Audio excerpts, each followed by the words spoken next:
కావచ్చు, లేదా pension benefit కావచ్చు, జాబ్స్ కావచ్చు, ఇలాంటివన్నీ కూడా కోల్పోయేటువంటి ప్రమాదం ఉంటుంది. ఏదున్నా కూడా మా ఉద్దేశం ఎలిజిబిలిటీ ఉన్నటువంటి వాళ్ళకు ఖచ్చితంగా రావాలి.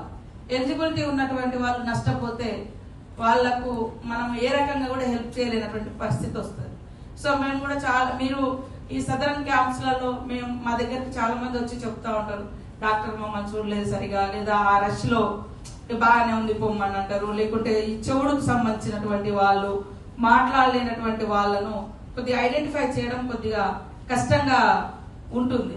అప్పుడు మనకేమో వీళ్ళు కరెక్టే, అన్ని బాగా ఎలిజిబిలిటీ ఉంది, అన్ని అంటే ఎబిలిటీ ఉంది, బట్ వీళ్ళు ఇది సర్టిఫికేట్ కావాలి అది కావాలని అడుగుతున్నారని కూడా కొంతమంది వద్దులే నీకు అవసరం లేదులే అంటారు. కానీ అలాంటి వాళ్ళతో కూడా కొంత ఇప్పుడు కాలు పోయింది, చేయి పోయింది, కన్ను, ఇలాంటి కొన్ని చోట్ల తొందరగానే మనం గుర్తించగలుగుతాం. ఇంకా కొన్ని చోట్ల అసలు వాళ్ళకు 2 కళ్ళు కనపడవు. కానీ ఎట్లా అనేది కొంతమందికి అది అంటే ఇట్లా మనం అడిగే తీరును బట్టి, ఫిజికల్ మన యాక్టివిటీస్ బట్టి వాళ్ళు కూడా అని అట్లా అంటారు. నీకు చెవులు ఉన్న వాళ్ళు అన్నావు కదా, ఎట్లా విన్నావు అని మనం అనుకుంటాం. కానీ వాళ్ళు డైరెక్ట్ గా ముఖం చూసి వాళ్ళు మనల్ని ఏదో అడిగిరని వాళ్ళు మనకు ఆన్సర్ ఇస్తా ఉంటారు. ఇట్లా తల ఊపియాలి, నువ్వు చెవులు వినపడదన్నావు, మరి మాట రాదన్నావు, నువ్వు మాట్లాడినప్పుడు నువ్వు ఎట్లా రెస్పాండ్ అయినావు అని ఇట్లా మన వాళ్ళు పాపము గుర్తించడానికి. కానీ అక్కడ కొద్దిగా ఓపికతోటి కొంత అవసరమైతే ఇంకొక పెద్ద లైన్ ఉంటుంది, మనకు తొందరగా సర్టిఫికెట్స్ ఇవ్వాలి, తొందరగా ఐడెంటిఫై చేయాలని ఫాస్ట్ గా పక్కకు చేస్తా ఉంటాం. కానీ ఒకసారి వచ్చిపోయిన తర్వాత మళ్ళీ ఆయన పోతే ఆల్రెడీ నువ్వు ఎలిజిబిలిటీ కాదని ఆల్రెడీ సర్టిఫికెట్స్ లో అందులో ఉందయా, నువ్వు ఆల్రెడీ లాస్ట్ టైం వచ్చినావు, మళ్ళీ నీకు రాదని చెప్తారు.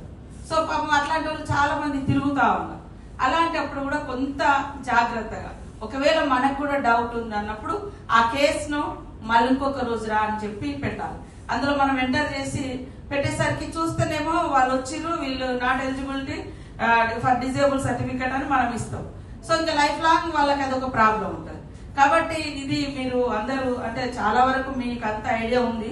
బట్ ఇప్పుడు మనము 21 టైప్స్ ఆఫ్ డిజేబిలిటీస్ కు మనం సర్టిఫికెట్స్ ఇవ్వాలని మన గవర్నమెంట్ సీఎం రేవంత్ రెడ్డి గారి ఆదేశానుసారం ఇది మనం చేస్తా ఉన్నాం. కాబట్టి ఖచ్చితంగా వాళ్ళను అందులో ప్రతి ఒక్క పర్సన్ అందరూ అన్నిటికీ ఎలిజిబిలిటీ ఉండకపోవచ్చు. ఒక పర్సన్ చేయబోయినంత మళ్ళీ మనం ఎంటర్ చేయాలంటే చాలా కష్టమైంది. సో ఇలాంటివన్నీ కూడా మీరు జాగ్రత్తగా చేసి ఈ యొక్క ఓరియంటేషన్ కూడా మీకు చాలా డిఫరెంట్ టైప్స్ ఆఫ్ నాలెడ్జ్ ఇవ్వడానికి కూడా ఇది ఉపయోగపడుతుంది. అంటే ఎక్స్పీరియన్స్ తోటి చెప్పేటువంటి ఇక్కడ డాక్టర్స్ ఉన్నారు కాబట్టి ఖచ్చితంగా మీకు అందరికి ఉపయోగపడుతుందని భావిస్తా ఉన్నాం. మేము కూడా అంటే జెన్యూన్ గా ఉన్నటువంటి వాళ్ళకి అన్యాయం చేయొద్దు.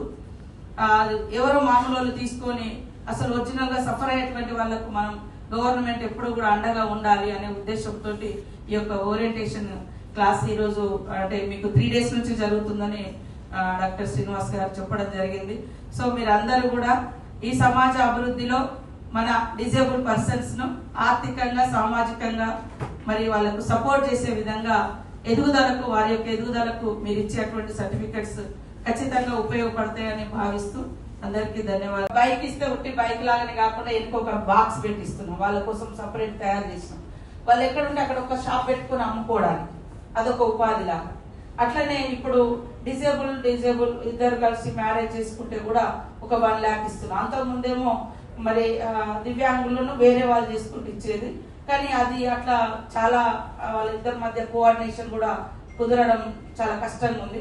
సో విత్ ఇన్ సేమ్ కమ్యూనిటీలో చేసుకుంటే, డిజేబిలిటీ కమ్యూనిటీలో సేమ్ చేసుకుంటే కూడా 1 lakh ఇవ్వాలని మధ్యకాలంలో నిర్ణయం చేసి వాళ్ళకి అది కూడా ఇస్తున్నాము.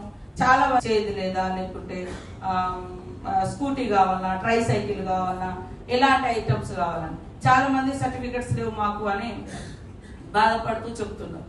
సో అది సర్టిఫికెట్స్ లేకుంటే ఎవరం కూడా మరి దాన్ని గుర్తించి ఆ స్కీమ్ లో చేర్పించాలంటే కష్టమైతా ఉంది. సో ఇలాంటి యొక్క ఓరియంటేషన్ ద్వారా ఇది తప్పకుండా మేము చేపడుతున్నదానికి చాలా ఉపయోగపడుతుందని భావిస్తూ మీరందరూ ఈ యొక్క యజ్ఞం, ఇది ఒక యజ్ఞం. మీ డాక్టర్ వృత్తి అంటేనే ఒక యజ్ఞం, ఒక పవిత్రమైనటువంటి యజ్ఞం. మానవ సేవనే మాధవ సేవ అని మరి గతం నుంచి నానుడి నుంచి వచ్చినటువంటి ఒక గొప్ప స్ఫూర్తి. ఆ స్ఫూర్తి అడుగడుగున మరి కనిపించేలాగా మీరు ఈ వృత్తిలో మీ యొక్క లైఫ్, అంటే దేవుడు ఎక్కడ ఉన్నాడో తెలియదు కానీ ఈ డాక్టర్ మాత్రం నాకు ప్రాణం పోసిండు, ఈయనే మన డాక్టర్, మన దేవుడు అనేటువంటి భావన ప్రతి డాక్టర్ను ఆపదలో ఉన్నప్పుడు మనం చూసినప్పుడు ఖచ్చితంగా అది కలుగుతుంది.